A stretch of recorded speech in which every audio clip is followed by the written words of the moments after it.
పితా పుత్ర పవిత్రాత్మ నామమున ఆమేన్. క్రీస్తునాథునందు మిక్కిలి ప్రియమైన సహోదరి సహోదరులారా, ప్రియ దైవజనులారా, ఈ తపస్సు కాల ధ్యాన వడకానికి మిమ్మందరినీ ప్రేమతో హృదయపూర్వకంగా ఆహ్వానిస్తూ ఉన్నాను. షేమా ఇజ్రాయేల్, ఇజ్రాయేలీలారా వినుడి, విధేయించుడి, ఆలకించుడి, ఆచరించుడి, హృదయ పరివర్తన చెందినటువంటి మోషే నినాదాన్ని మరొక్కసారి మనం గుర్తు చేసుకుంటూ నేటి 2వ ఆదివారము తపస్సు కాలంలో ఈ ధ్యానాంశానికి ఈ మన పట్టణాలు ఆదివార పట్టణాలు పూజా పట్టణాల ధ్యానాంశం ముఖ్యంగా సువిశేష పట్టణాన్ని మనం ధ్యానించుకుందాము. యేసు దివ్య రూపధారణ గురించి మనము ధ్యానించుదాము. ఇక్కడ చూసినట్లయితే మొదటిగా ఎందుకు ఈ దివ్య రూపధారణ, అక్కడ ఆ కొండ మీదకి వెళ్ళి అక్కడ యేసు తన శరీరం, తన మానవ శరీరము దైవ శరీరంగా మారటాన్ని ఎందుకు మనం చూస్తూ ఉన్నాము, దేనికి ఇది సంకేతము? మరియు క్రీస్తు ప్రభు అక్కడ మోషే ఎలియాలు మాత్రమే ఎందుకు అక్కడ ఉన్నారు? ఆయన కొండ మీద ఎందుకు ఈ విధంగా చేస్తూ ఉన్నారు?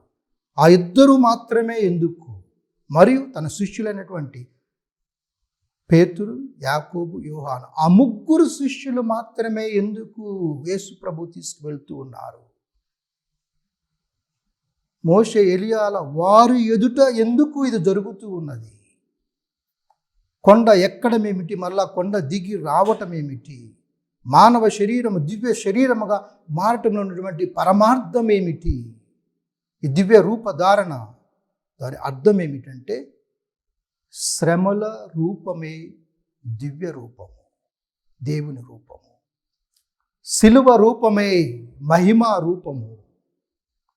శ్రమలు లేకుండా, శిలువ లేకుండా దేవుని యొక్క మహిమలో ఆ దివ్య రూపధారణ మనము చెందలేము. అంటే దేవునిగా మారలేము, దేవునికి దగ్గరగా మారలేము. ఆ పునరుత్థాన మహిమలో మనము పాలు పంచుకోలేము. శ్రమల ద్వారానే మనము పునరుత్థానమును పొందగలమన్నటువంటి ఒక గొప్ప సందేశాన్ని ఈ దివ్య రూపధారణ మహోత్సవం నేడు మనము ఆదివారం రోజున స్మరణ చేసుకుంటూ ఉన్నాము. ఇక్కడ మనం మొదటిగా చూసినట్లయితే పర్వతం పైకి, ఉన్నతమైనటువంటి ఆ పర్వతం పైకి, మౌంట్ టాబోర్ అంటారు కొంతమంది, ఏదైనా సరే అక్కడికి వెళ్ళడము, ఎక్కడము అనేది, పర్వతము ఎక్కడము అనేది మొదటిగా చివరిలో ఈ పాసేజ్ అంతా కూడా మార్కు సువార్త 9వ అధ్యాయం 2 నుంచి 9 వచనాలు. ఈ పాసేజ్ అంతా కూడా మొదటి వచనంలో ఎక్కడం గురించి చూస్తాము, చివరి వచనంలో దిగటం గురించి చూస్తాం. అంటే కొండ ఎక్కటము, కొండ దిగటం, ప్రారంభానికి ముగింపు అన్నమాట. దీన్ని మనం ఇంగ్లీష్లో ఇంక్లూజివ్ అంటాం. ఇంక్లూజివ్ అంటే ఉదాహరణకి మనం ఒక క్లిప్ ఉందనుకోండి, ఉదాహరణ బట్టలు ఆరేసి క్లిప్ ఉందనుకోండి, ఆ క్లిప్ పైన ఒకటి కింద ఒకటి ఉంటుంది, మధ్యలో బట్టలు పెడతాం. అదేవిధంగా ఆ పైన చివర ప్రారంభము మరియు ముగింపు, మధ్యలో ఆ సారాంశం అంతా కూడా. సో ఆ విధంగా ఎక్కటము దిగటం అనేది ప్రారంభానికి, దేనికి ప్రారంభం అంటే దేవునితో కలవటానికి, కొండ ఎక్కటం అనే దేవునితో మాట్లాడటానికి, దేవుణ్ణి చూస్తానికి, దైవ దర్శనము పొందటానికి మనము సంకేతంగా చూస్తూ ఉన్నాం. కొండ దిగటం అనేది ఆ దర్శనానికి ముగింపు. ఇదిగో కొండ దిగిన తర్వాత ఈ భూలోకంలో మన శ్రమలు, మన సిలువలు, మన బాధలు, మన కష్టాలు, వాటన్నిటిని కూడా మనం గుర్తు చేస్తూ ఉంది. ఈ వాక్యాన్ని మనం తీసుకున్నట్లయితే నేటి సువిశేషంలో 2 భాగాలుగా చూడొచ్చు మనము. మొదటి భాగము యేసు గుర్తింపు గురించి, అనగా యేసు ఎవ్వరు అని తండ్రి అక్కడ వెల్లడి చేస్తూ ఉన్నాడు. ఇక 2వ భాగంలో తాను వెల్లడి చేసినటువంటి ఆ యేసు ఎవరు అని చెప్పినటువంటి దానికి ఆయన ఆమోదిస్తూ ఉన్నాడు, ఆయన ధృవీకరిస్తూ ఉన్నాడు. ఏమని? ఇదిగో ఈయన నా ప్రియమైన కుమారుడు అని చెప్పి ఆ 2వ భాగంలో ఆయన దాన్ని ఆమోదిస్తూ ఉన్నాడు. అనగా ఈ దివ్య రూపధారణలో మనం గ్రహించినటువంటి విషయం ఏమిటంటే దేవుడు, క్రీస్తు ప్రభువు దేవుడు, క్రీస్తు ప్రభువు ఆయన దైవ స్వభావము కలిగిన వాడు. మానవుడిగా మన మధ్య ఉంటున్నా సరే ఈ మానవుడు ఎవరో కాదు, దేవుడు. లేకపోతే ఆ దేవుడే మానవుడై మన మధ్య జన్మించాడు. చూడండి, యేసు ప్రభు ఆది నుండి ఈజ్ ఆల్ఫా అండ్ ఒమేగా.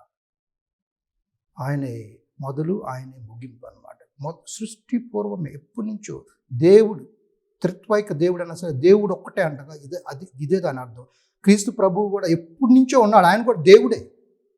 కానీ ఆ దేవుడు 2000 సంవత్సరాల కింద ఒక మానవుడిగా జన్మించాడు, అంతే తేడా. ఆ దేవుడు ఇప్పటి నుంచే ఉన్నాడు. క్రీస్తు ప్రభు మానవ రూపంలో జన్మించాడు, అంతే.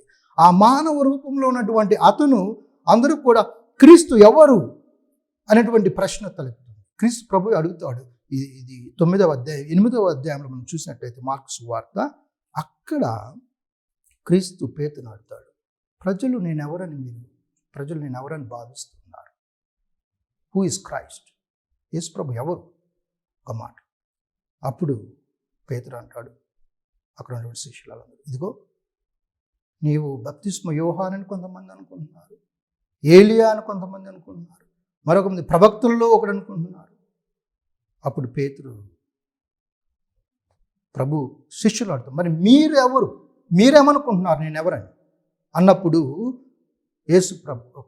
పేతురు అప్పుడు సమాధానం ఇస్తే ఏమని, ఇదిగో నీవు సజీవ దేవుని కుమారుడమైన క్రీస్తువు, రక్షకుడువు, మెస్సయావు నువ్వే అని చెప్పి సమాధానం ఇచ్చినప్పుడు క్రీస్తు ప్రభు అన్నాడు, ఇదిగో అవి నీ తెలివితేటలు కాదు, నీ రక్త మాంసం నీకు చెప్పలేదు, ఇదిగో తండ్రి ఎరిగించాడు, తండ్రి నీకు తెలియపరిచాడు, ఇదిగో పవిత్రాత్మ తెలియపరిచింది.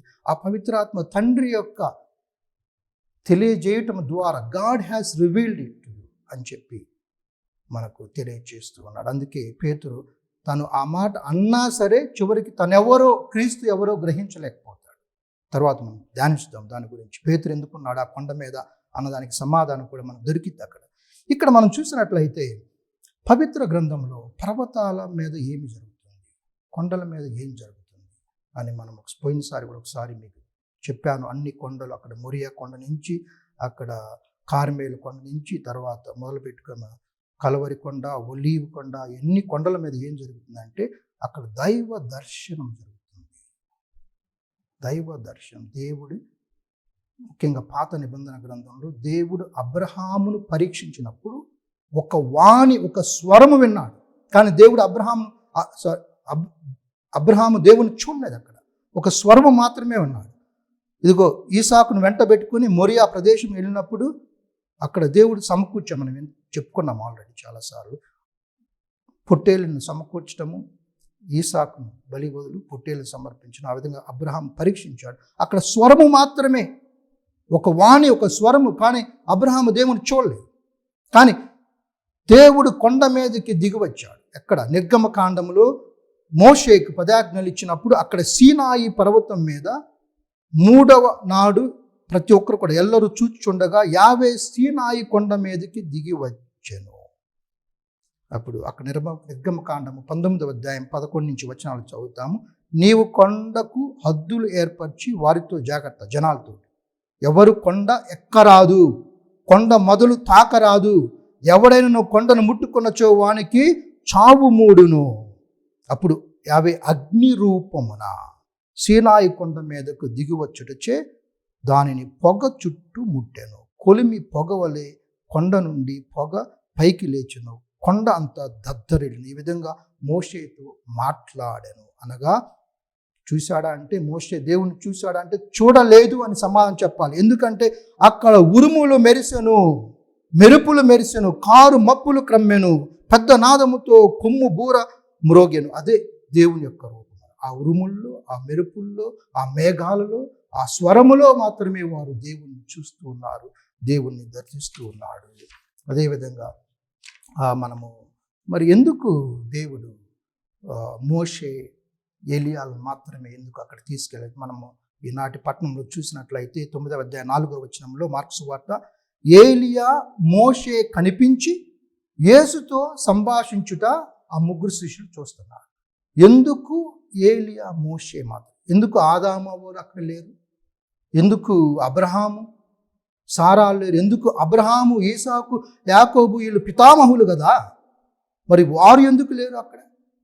దావీదు కావచ్చు కదా, మహారాజు కదా, సొలొమోను మహారాజు కావచ్చు కదా, వీరందరూ ఎందుకు లేరు? ఎందుకు మోషే ఏలియా మాత్రమే అక్కడ వారు ఎదుట మాత్రమే యేసు దివ్య రూపధారణ పొందుతున్నాడు అనే ప్రశ్నకు సమాధానం ఏమిటంటే, దేవుని ముఖాన్ని చూడాలని వీరిద్దరూ వెతికారు, ఆశించారు, కానీ నిరాశకు గురయ్యారు. పాత నిబంధనలో ఆ కొండల మీద వారు దేవుణ్ణి చూడలేకపోయారు. ఉరుములు, మెరుపులు, శబ్దాలు, స్వరాలు, వానులు, మేఘాలు మాత్రమే చూశారు, అగ్నిని మాత్రమే చూశారు, కానీ దేవుని ముఖమును వారు దర్శించలేకపోయారు. ఇదిగో ఇక్కడ ఈ కొండ మీద ఇప్పుడు యేసు ప్రభు తన యొక్క ముఖాన్ని, దేవుని యొక్క ముఖాన్ని చూపిస్తూ ఉన్నాడు. నిర్గమకాండము 33వ అధ్యాయము 18 నుంచి 23 వచనాలు చదివినట్లయితే, దయచేసి మోషే దేవుణ్ణి అడుగుతాడు, దయచేసి నీ తేజస్సును నన్ను చూడనిమ్ము. ప్రభు అతనితో, నా మంచితనమంతా నీ ఎదుట సాగిపోనిత్తును, అంటే నేను నీ ఎదుట సాగిపోతాను, యావే అను నా నామం నీ ఎదుట ఉచ్చరింతును, కానీ నీవు నా ముఖమును చూడజాలవు, ఏ నరుడును నన్ను చూసి బ్రతకజాలడు అని యావే ప్రభు మోషేకు ఆ విధంగా చెప్తూ ఉన్నాడు. ఇదిగో నేను నా ఇష్టం వచ్చిన వారికి కటాక్షింతును, ఎవని యందు కనికరపడుదునో వానిని కనికరింతును, కానీ మీరు నన్ను చూసి బ్రతకలేరు, నా ముఖాన్ని చూసి అని చెప్పి, ఇదిగో నీవు ఈ తావున బండ మీద ఎక్కి నించో, నా తేజస్సు ముందట సాగిపోయినప్పుడు నిన్ను ఈ బండ నెరియలో దాచి ఉంచి నిన్ను దాటి సాగిపో వరకు ఏం చేస్తాను, నేను నా చేతితో నీ ముఖాన్ని కప్పిస్తాను. చూడండి, దేవుడు తను మోషేకి కనపడకుండా దేవుడు తన చేతితో మోషేని కప్పి ఉంచుతూ ఉన్నాడు. అంటే దేవుణ్ణి చూసి బ్రతకలేరన్నమాట. మన పాత నిబంధన గ్రంథంలో దేవుడే చెప్తున్నాడు. అంటే దేవుని ముఖాముఖిగా చూసేటటువంటి దర్శనాన్ని వారు ఎంత ఆశించినా నిరాశపడ్డారు, పొందలేకపోయారు. అందుకే ఇప్పుడు ఈ సమయంలో క్రీస్తు ప్రభువు దివ్య రూపణ ద్వారా దేవుని ఆయన యొక్క ముఖము, ఆయన వస్త్రాలన్నీ కూడా తెల్లగా మెరిసిపోతూ, ఆయన తేజస్సు మారిపోతూ, ఆయన యొక్క మానవ శరీరము దైవ శరీరముగా మారిపోతున్నటువంటి క్రీస్తు ప్రభువు శరీరము దైవ శరీరంగా మారుతున్నప్పుడు, అదిగో మోషే అప్పుడు చూడలేనిది ఇప్పుడు చూస్తూ ఉన్నాడు. అందుకే మోషే ఆ కొండ మీద ఉన్నాడు. అదేవిధంగా మనము ఏలియా ఎందుకున్నాడు? హోరేబు పర్వతం, సీనాయి అనగా హోరేబు అనగా ఒకే పర్వతం, పేర్లు మార్చారు ఎందుకంటే బుక్స్ ఆథర్స్ మారినప్పుడు, కానీ ఒకటే పర్వతం అది.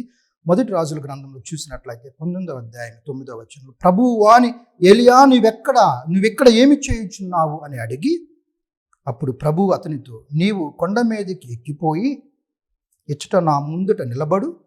ఏలియా కొండపైకి ఎక్కగా ప్రభువు అతని ముందుట సాగిపోయాను. అప్పుడు ఒక పెనుగాలి వీచెను, కొండను బద్దలుగా చీల్చెను. అటు తర్వాత భూకంపము వచ్చెను. ప్రభువు ఆ భూకంపంలో కనిపించలేదు. అటు పిమ్మట నిప్పు కనిపించెను. ఆ నిప్పులో కూడా ఆయన ప్రత్యక్షం కాలేదు. అటు పిమ్మట నిమ్మలముగా మాట్లాడు ఒక స్వరము వినిపించెను. ఆ స్వరము వినగానే ఏలియా తన అంగి అంచుతో ముఖము కప్పుకొని వెలుపలకు పోయి కొండ బొరియ అంచున నిలుచుండాను. అంటే తన దేవుణ్ణి చూస్తే చస్తారు అన్నటువంటి అలాంటి ఆలోచనతోటి వారు ముఖాన్ని కప్పుకున్నాడు. అంటే దేవుణ్ణి చూడలేదన్నమాట. దాన్ని కూడా దేవుణ్ణి చూడాలన్నటువంటి ఎంతో కోరిక. చూడండి, మోషే, ఏలియా వీళ్ళిద్దరూ కూడా ఇక్కడ యేసు ప్రభు ముఖం చూస్తూ ఉన్నారు. ఆయన యొక్క శరీరము దైవ శరీరంగా మారటము, రూపాంతరము చెందటం చూస్తూ ఉన్నారంటే వారి యొక్క ఆశ నెరవేరింది, వారి యొక్క కోరిక నెరవేరింది. వారు దేవుణ్ణి కోరికలు, నీ ముఖ తేజస్సు నాకు చూపించినటువంటి ఆ యొక్క వారి యొక్క కోరిక ఆశని కూడా నెరవేరటం చూస్తూ ఉన్నాము. వారిద్దరు ఎందుకు ఉన్నారు? మరలా వీరిద్దరికి, మోషేకి ఏలియాకి ఇద్దరు కూడా మృత్యువు లేనివారు. మీరు అనొచ్చు, మోషే మరణించాడు కదా, ద్వితీయోపదేశకాండలు వింటాం కదా, మోయాబు లోయలో పాతి పెట్టారు కదా. అవును, నిజమే. కానీ అదే వచనం మనం చెప్తుంది ద్వితీయోపదేశకాండం 34వ అధ్యాయం 5 నుంచి 6 వచనాల్లో, మోయాబు లోయలో అతన్ని పాతి పెట్టాను, కానీ నేటి వరకు అతని సమాధి ఎవరి కంటను పడలేదు. అంటే ఎవరు చూడలేదు, అసలు పాతి పెట్టారు, సమాధి లేదు. చూడండి, క్రీస్తు ప్రభు కూడా ఆ సమాధిలో ఉన్నాడు, పాతి పెట్టాడు, కానీ ఆ సమాధిలో ఆయన లేడు. 3వ నాడు మృత్యుంజయుడు.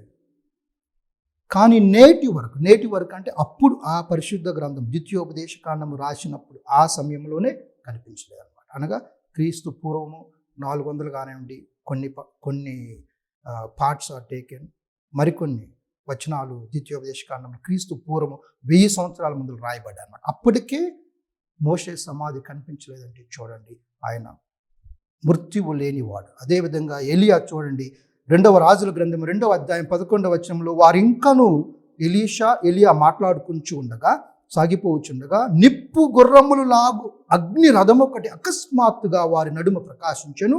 వెంటనే సుడిగాలి చేత ఏలియా ఆకాశమునకు ఆరోహణమాయెను.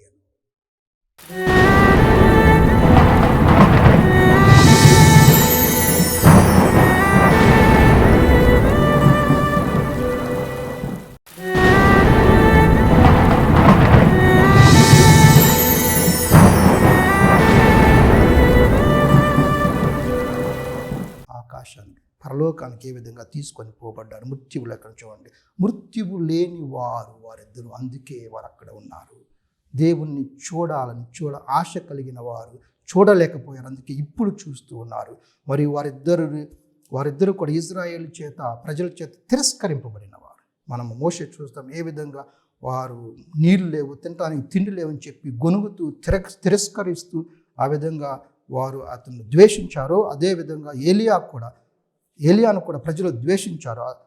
నా జీవిత కాలమంతయు నిన్నొక్కడనే నేను సేవించాను అంటాడు ఏలియా.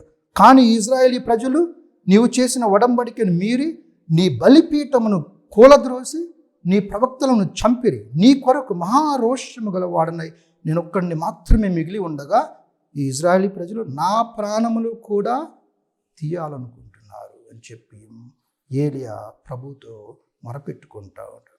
మనం చూస్తూ ఉంటాము. మోషే ఏలియాలు ఎందుకు అక్కడ ఉన్నారంటే, ఒకరు ధర్మశాస్త్రాన్ని ప్రాతినిధ్యము, మరొకరు ప్రవక్తలకు ప్రాతినిధ్యం. కరెక్టే, అది కూడా నిజమే. కానీ దానికి మించి మనము వారు అక్కడ ఎందుకు ఉన్నారన్నటువంటి ఒక గొప్ప సందేశాన్ని పరిశుద్ధ గ్రంథం మనకు బోధిస్తూ ఉంది.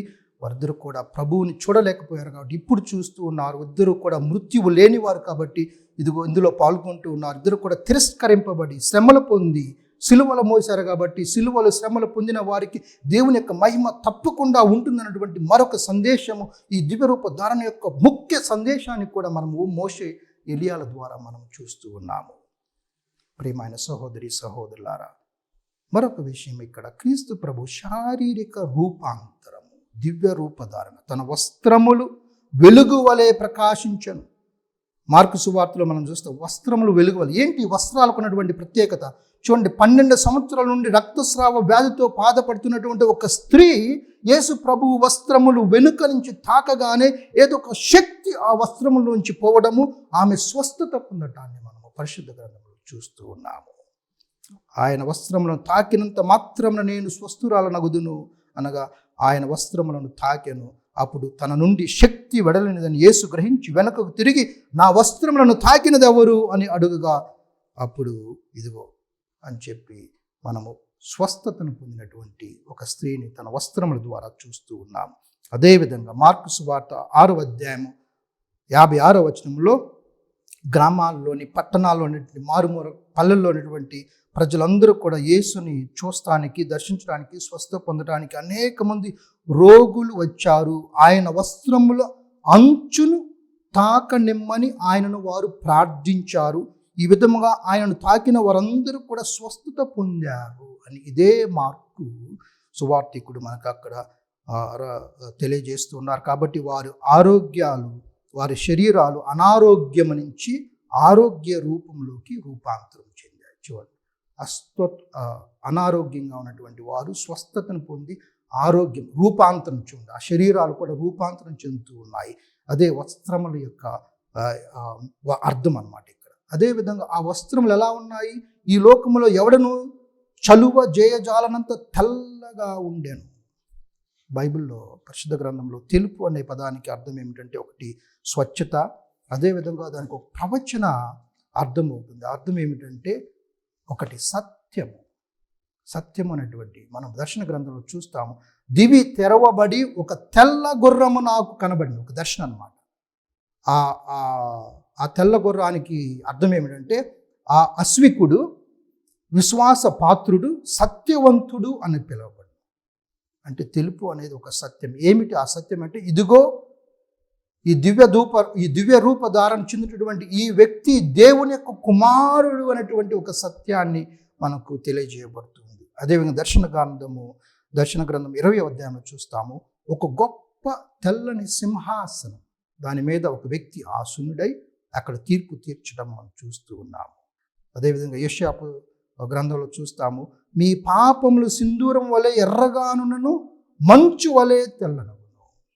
అంటే ఎర్రగా ఉన్నవి తెల్లగా మార్చబడుతుంది. చూడండి, రక్తము ద్వారా, శిలువ ద్వారా, శ్రమల ద్వారా తెల్లగా, అంటే దేవుని యొక్క మహిమను, పునరుత్థానమును మనము పొందుతాము అని దీని యొక్క ఈ దివ్య రూపధారణ యొక్క అర్థము మనందరికీ కూడా తిరుసభ మరియు పరిశుద్ధ గ్రంథం మనకు బోధిస్తూ ఉంది.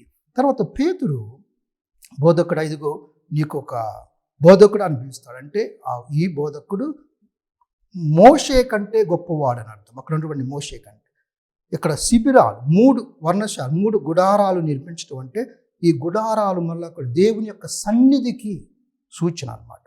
సో మనం ఇష్టనే ఉండుట మేలు అంటే, ఆ ప్రదేశం మేలు అంటే స్వర్గము మేలు భూలోకం కన్నా, దానికోసం మనం ఆశించాలి అని దాని అర్థం. అదేవిధంగా అప్పుడు మేఘము స్వరము అనే కూడా దేవుని యొక్క సన్నిధికి చిహ్నంగా మనం చూస్తూ ఉన్నాం. వచ్చి ఈయన నా ప్రియ కుమారుడు, ఈయన ఆలకింపుడు అనేటువంటి ఆ సందేశం, అనగా దేవుని క్రీస్తు ఆజ్ఞను నన్ను ఆలకించని తండ్రి ఆమోదిస్తూ ఉన్నాడు. కేవలం మోషేను మాత్రమే కాదు, ఇదిగో మోషే కన్నా గొప్పవాడు, ఎలియా కన్నా గొప్పవాడు, ఇదిగో క్రీస్తు ప్రభు దేవుని కుమారుడు, ఆయన ఆలకించండి. ఇదిగో క్రీస్తు ఎవరు అనగా నా ప్రియమైన కుమారుడు అంటే తన తండ్రితో సమానం అనమాట. తన తండ్రికి ఎంతో ప్రీతి పాత్రుడు అనమాట. తన తండ్రితో సన్నిహిత సంబంధం కలిగి, అందుకే అంటాడు, నన్ను విధేయించడం అంటే నా తండ్రిని విధేయించడం, నన్ను ప్రేమించడం అంటే నా తండ్రిని ప్రేమించడం. ఇదిగో తండ్రి నాలో, నేను తండ్రిలో ఉండాలి, ఇది నా ప్రియమైన కుమారుడు అన్నదానికి అర్థము. చివరిగా ఈ పేతురు, యాకోబు మరియు యోహాన్లు మాత్రమే. ఎందుకంటే పేతురు ఎప్పుడూ కూడా ఈ మరణాన్ని, ఈ శ్రమలను, సిలువను అర్థం చేసుకోలేదు.